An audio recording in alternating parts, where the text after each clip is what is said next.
Hello नमस्कार नमस्ते, मैं आपका स्वागत हूँ। आपको बहुत ही महत्वपूर्ण जानकारी देने वाले हैं। आउटसोर्स कर्मचारियों को लेकर, अस्थायी कर्मचारियों को लेकर होली से पहले वेतन देने की बात की गई थी, लेकिन होली के पहले वेतन नहीं दिया गया है। इनसे अस्थायी कर्मचारी, आउटसोर्स कर्मचारी खासे नाराज हैं और शासन से कई बार बोला गया है कि इन अस्थायी कर्मचारियों को होली से पहले वेतन दिया जाए, लेकिन नहीं दिया गया। उनकी नियमितीकरण की मांग उठा रहे हैं, लेकिन अभी तक इनका भविष्य सुरक्षित नहीं हो सका है। तो क्या कहना अस्थायी संघ के प्रदेश अध्यक्ष वासुदेव शर्मा जी का, इनकी मांगों को लेकर आगे क्या योजनाएं बनाई जा रही है, शासन की ओर से इनको लिए क्या योजनाएं बनाई जाएगी, इसके संबंध में पूरी विस्तार से जानकारी दी गई है।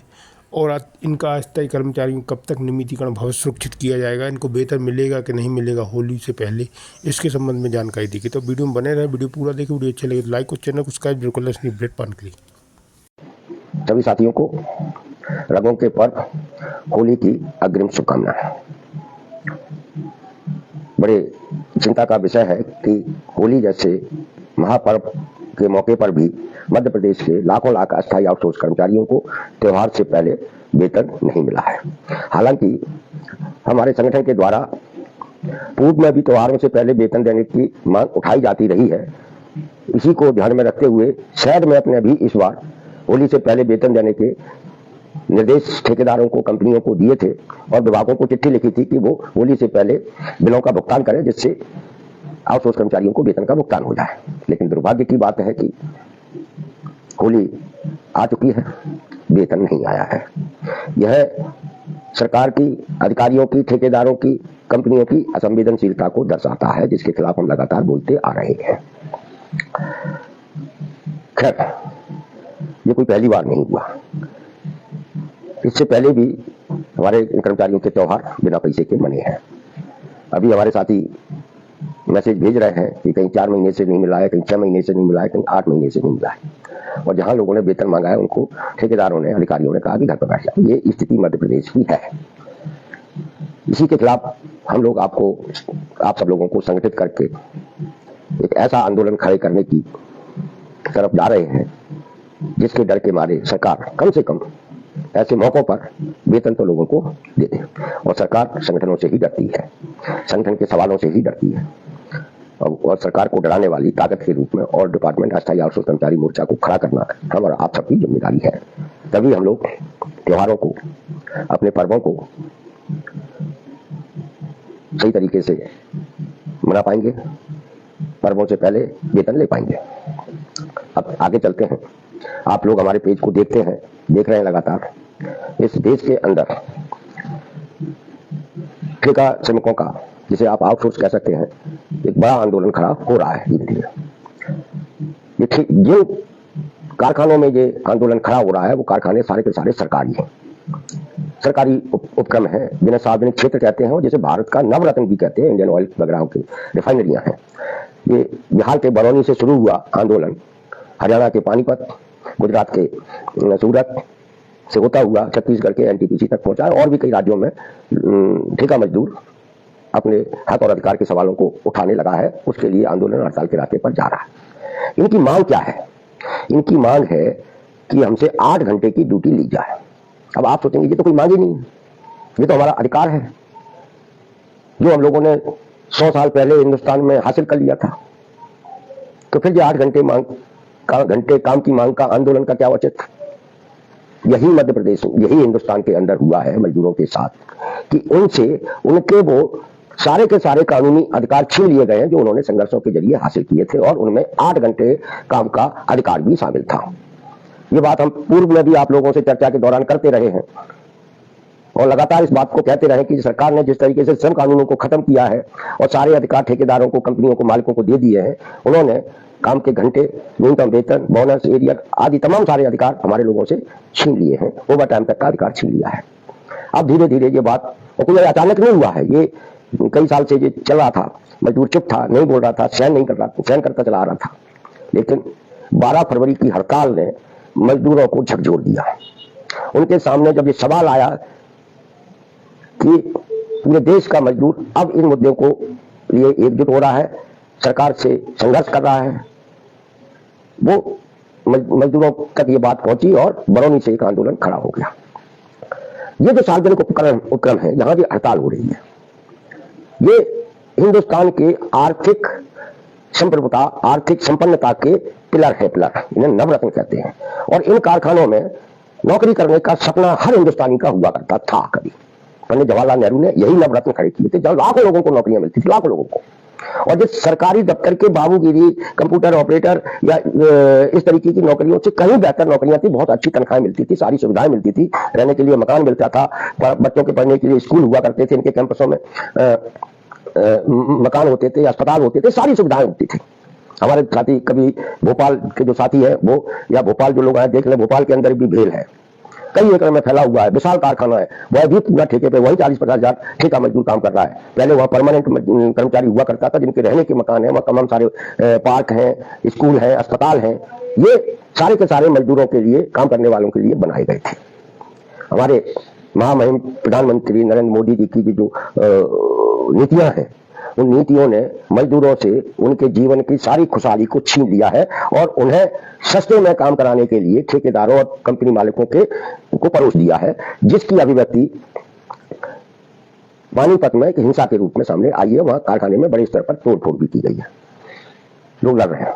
अब इन बड़े कारखानों में इसलिए हड़ताल हो सकी और वो इसलिए चर्चा में आ सके क्योंकि वहां हजारों की संख्या में लोग काम करते हैं, मजदूर काम करते हैं, हजारों की संख्या में। ऐसे सैकड़ों कारखाने हैं हिंदुस्तान के अंदर जहां लोग नौकरी करके उन्होंने आर्थिक संपन्नता हासिल की थी एक समय में, और आज वो खुद विपन्नता में जी रहे हैं, गुलामों जैसी नौकरी कर रहे हैं, जिसके खिलाफ एक तरीके का मजदूर विद्रोह जैसी स्थिति बन गई है इस देश के अंदर।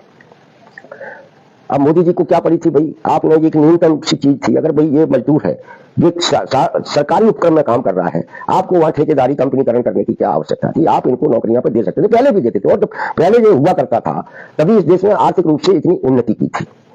जो पैसा इन लोगों को मिलना चाहिए वो आप ठेकेदारों को और कंपनियों को दे रहे हैं, इसी के खिलाफ ये गुस्सा है।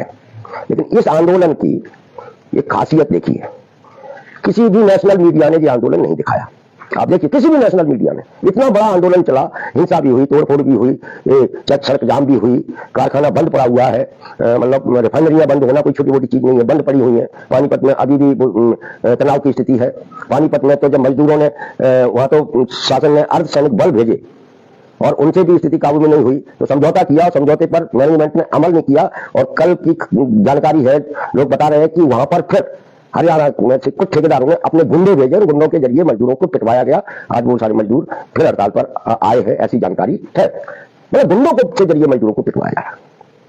लेकिन इसमें एक जो इस पूरे आंदोलन से एक बात जो निकल के आई, जब राष्ट्रीय चैनल नहीं दिखा रहे हैं इसको, सरकार इस पर कुछ नहीं बोल रही है, कोई नेता इस पर नहीं बोल रहा है, तब मजदूरों ने अपनी बात जनता तक पहुंचाने के लिए सोशल मीडिया का जिस बेहतरी से उपयोग किया है, जिस बेहतरीन तरीके से उपयोग किया है, उन्होंने अपनी हड़ताल को सोशल मीडिया के जरिए रील्स बनाकर, स्टोरी बनाकर, वीडियो बनाकर पूरे देश के अंदर फैला दिया। पूरे देश के अंदर हर मजदूर तक इन हड़तालों की जानकारी पहुंची, जिसका नतीजा ये हुआ, राजस्थान के अंदर एक रिफाइनरी में वहां भी मजदूर इकट्ठा होने लगा, वहां मजदूरों को मोबाइल रखने पर प्रतिबंध लगा दिया गया। यानी सरकार मजदूरों के पास मोबाइल होने से भी डरी है। ये सोशल मीडिया की ताकत थी, जिसका उपयोग इन रिफाइनरियों के मजदूरों ने अपने आंदोलन के साथ को जनता तक पहुंचाने के लिए किया। और इसीलिए आज आप लोगों को भी इन आंदोलनों की जानकारी आप सोच की आवाज पेज से मिली, आप भी उस आंदोलन से जुड़े। इसलिए हम बहुत पहले से आपसे लगातार कहते आए हैं कि आज के समय में सोशल मीडिया एक बड़ी ताकत है, जिसका उपयोग आपको अपने सवालों को लोगों तक पहुंचाने के लिए करना चाहिए। और यही सोशल मीडिया जिसने दुनिया के कई देशों में उथल पुथल पैदा कर दी थी, बहुत सारी जगहों में एक निर्णायक संघर्ष भी हुए थे, सही थे गलत थे वो अलग विषय है, लेकिन लोग सड़कों पर उतरे थे। अगर आप ईमानदारी से एक ईमानदार व्यक्ति के साथ इस सोशल मीडिया को अपना हथियार बनाकर अपने सवालों को उठाने लगेंगे, तो मध्य प्रदेश की सरकार इतनी डरपोक सरकार है कि वह कम से कम जो सरकारी विभागों में नौकरियों में जो अन्याय हो रहा है, जो अस्थायी आउटसोर्सिंग लागू किया है, जो आपको न्यूनतम वेतन नहीं मिलता है, इसे खत्म करने को मजबूर हो जाएगी। लेकिन मध्य प्रदेश के अंदर चूंकि संघर्षों की कोई परंपरा रही नहीं है, कोई ऐसा संगठन भी नहीं रहा जिसने सरकार को कभी चुनौती दी हो, इसलिए सरकार निश्चिंत है, निश्चित है, उसे मालूम है कि ये हमारा कुछ नहीं बिगाड़ सकते, इसलिए वो आपको होली जैसे पर्व पर, दिवाली जैसे पर्व पर वेतन भी नहीं देती है। तो ये बात मैं इसलिए भी कह रहा हूं कि आप सब पढ़े लिखे युवा हैं।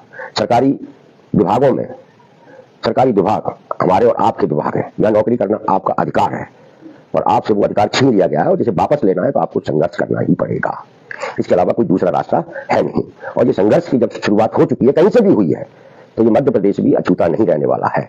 फिर सरकार समर्थित संगठन चाहे कितनी भी लीपापोती कर लें, चाहे कितनी भी खानापूर्ति कर लें, वो इस संघर्ष की आग को फैलने से नहीं रोक सकते।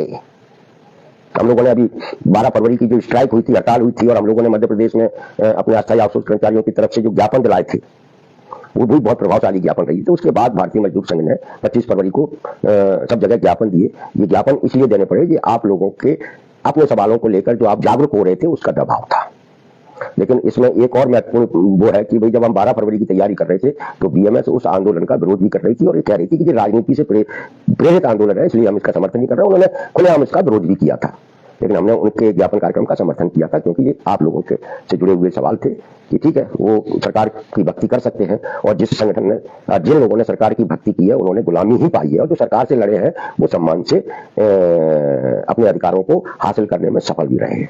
ये इतिहास है मजदूर आंदोलन का।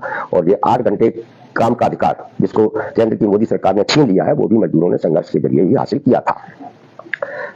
और अंत में देखिए, हम लोग लगातार ये प्रयास कर रहे हैं। हम लोग अभी अपने संगठन के संगठनात्मक विस्तार की प्रक्रिया में चल रहे हैं। हमारे तमाम कई जिलों के जिलाध्यक्ष थोड़ा निष्क्रिय हो गए हैं, उनको बदल के नए जिलाध्यक्ष बनाना है, कुछ विभागों के पदाधिकारी भी बनाना है। इस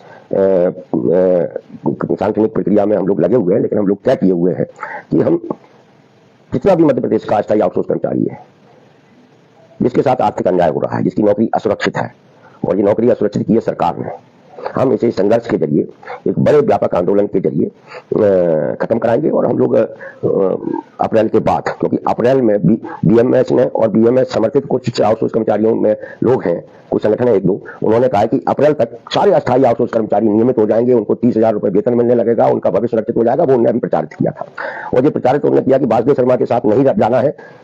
हम लोग गारंटी लेते हैं, बीएमएस ने ये गारंटी ली है कि अप्रैल तक सब लोगों का भविष्य सुरक्षित हो जाएगा, इसलिए हम लोग अप्रैल तक अपने संगठनात्मक काम में लगे हुए हैं। अगर अप्रैल तक मुख्यमंत्री ने अस्थायी आउटसोर्स कर्मचारियों के जो जेन्युइन मुद्दे हैं उनका समाधान नहीं किया, तो हम मई में भोपाल में एक बड़े स्तर का संयुक्त आंदोलन करेंगे। और वो आंदोलन घेरा डालो डेरा डालो, जरूरत पड़ेगी तो हम भोपाल के अंदर एक सामूहिक अनशन जैसे कुछ भी प्रभावशाली कार्यक्रम हो सकते हैं वो करेंगे। लेकिन मई में होने वाला आंदोलन हमारा एक निर्णायक आंदोलन होगा, जिसकी चर्चा पूरे मध्य प्रदेश सहित पूरे देश में होगी, और सारी सरकार को भी वो आंदोलन डराने में महत्वपूर्ण भूमिका निभाएगा। तो हम उसकी भी तैयारी साथ साथ में कर रहे हैं। पहले तो हम ये उम्मीद करते हैं कि जो भारतीय मजदूर संघ ने आप सब लोगों के बीच में जो वातावरण बनाया है, कहा है कि हम अप्रैल तक आप लोगों का सब कुछ करा देंगे, तो अप्रैल तक अगर हमारे लोगों को एक लघु कैडर बनाकर नियमित कर दिया जाता है, एक सम्मानजनक वेतन इनका हो जाता है सभी का, चाहे वो पंचायतों में काम करते हैं, चाहे स्कूलों छात्रावास में, चाहे वल्लभ भवन में, चाहे सतपुरा में, कहीं भी करते हैं, उनको एक सम्मानजनक वेतन और नौकरी में सुरक्षा मिल जाती है, तो शायद हमको मई का आंदोलन नहीं करना पड़ेगा। और अगर इन्होंने अप्रैल तक ये अपना वादा पूरा नहीं किया, तो हम लोग मई में भोपाल में अपने संगठन के साथ डेरा डाले वाले हैं, जिसकी चर्चा हमारे संगठन की प्रदेश कार्यकारिणी जिला पदाधिकारियों के बीच में हो चुकी है। तो साथियों, ये जो पूरा व्यवस्था बनाई है सरकार ने पूरी नौकरियां असुरक्षित और कम वेतन की कर दी है, जिसके कारण मध्य प्रदेश में नहीं पूरे देश में जो है एक मेहनतकश वर्ग में बड़े स्तर का असंतोष पैदा हुआ है। वो असंतोष अब धीरे धीरे दिखने लगा है। हमारी और आप सब लोगों की जिम्मेदारी बनती है कि ये जो मजदूर आंदोलन है, जो स्वतः एकदम उभर कर ऊपर आए हैं, तो मजदूर खुद अपने सोशल मीडिया पर उनको लोगों तक पहुंचाने का काम कर रहे हैं, आप उनका समर्थन करें, एकजुटता दिखाएं। और इसलिए हमारे संगठन ने यह तय किया है कि होली के बाद, तारीख हम बाद में घोषित करेंगे, कि एक दिन हम इन हड़तालों के समर्थन में पूरे प्रदेश में अपने अपने कार्यालयों में इनके समर्थन में नारेबाजी करेंगे, और प्रधानमंत्री के नाम एक ज्ञापन देंगे कि भाई ये जो पूरा पब्लिक सेक्टर का, सरकारी सेक्टर का जो निजीकरण ठेकाकरण किया, इसको खत्म किया जाए, और 8 घंटे काम का कानून, न्यूनतम वेतन का कानून, और ऐसे जो हमारे पूर्व से जो कानून थे उनको बहाल किया जाए, और लेबर कोड जो आपने लागू किए हैं उनको वापस लिया जाए। इसको लेकर हम लोग बीच में एक दिन जो है पूरे प्रदेश में अब सारा कर्मचारी मजदूर वर्ग अपने अपने कार्यस्थल पर नारेबाजी करेगा उनके समर्थन में, और प्रधानमंत्री के नाम ज्ञापन देगा वहां जो भी सक्षम अधिकारी होगा उसको। तो यही चर्चा थी आप लोगों से करनी थी कि साथियों, अब मजदूर दागने लगा है, ठेका मजदूर खास करके, वो ठेका मजदूर जो कभी बोलता नहीं था, कभी संगठित नहीं होता, आप देख लीजिए, इस ठेका मजदूर को कभी किसी ने संगठित करने की कोशिश भी नहीं की। और जब आज ठेका मजदूर बोलने लगा है तो सबसे ज्यादा पीड़ा किसको हो रही है? सरकार को तो हो ही रही होगी, वो नहीं बता रही, वो बात अलग है। लेकिन हमने अपने पेज पर बीएमएस के नेताओं की एक पत्रकार वार्ता का वीडियो डाला, उनको सबसे ज्यादा पीड़ा हुई। उन्हें ये लगा कि ये मजदूर अपने आप भी आंदोलन कर सकता है, और उन्होंने इन जो रिफाइनरियों में जो हड़ताल हुई, इस हड़ताल को भी बीएमएस के नेताओं ने कहा कि ये गलत दिशा में जा रहे हैं, ये राजनीति कर रहे हैं। भाई कोई मजदूर 8 घंटे काम की मांग करना कोई राजनीति कहां से हो गई? लेकिन बीएमएस के नेताओं को इसमें भी राजनीति नजर आई। तो बीएमएस क्या चाहती है? बीएमएस चाहती है कि लोग जिस तरीके से काम कर रहे हैं ठेकेदारी में, जिस तरीके की गुलामी कर रहे हैं, वो करते रहें। और इसलिए हम बार बार आप लोगों को सचेत करते हैं कि ऐसे संगठनों से आप दूर रहें जो आपके जीवन के में होने वाले बदलाव में अवरोध बने हुए हैं। ये पूरी ठेका प्रथा नौकरियों में जो लागू हुई है, ये ऐसे ही कुछ ट्रेड यूनियन संगठन है, इनकी सहमति से ही सरकारें लागू कर पाई हैं। अगर इन्होंने शुरू में विरोध किया होता तो ये मध्य प्रदेश से कहीं भी ये ठेका प्रथा नौकरियों में लागू नहीं होती। तो इसमें जितनी दोषी सरकारें हैं, उतनी दोषी सरकार समर्थित संगठन भी हैं। इसलिए हमें सरकार समर्थित संगठनों का, विधायकों का, मंत्रियों के प्रति आकर्षित होने का मोह छोड़ना पड़ेगा। मजदूर ने कभी भी किसी भी हुकूमत से आकर्षित नहीं हुई, वो उससे लड़ी है, तभी उसे कुछ मिला। साथियों, इस चर्चा को आप अधिक से अधिक लोगों तक शेयर करें, और जो देश भर में ठेका मजदूरों के, ठेका कर्मचारियों के जो आंदोलन चल रहे हैं, उस आंदोलनों का हिस्सा बने। इसी के साथ आज की चर्चा समाप्त करते हैं। नमस्कार।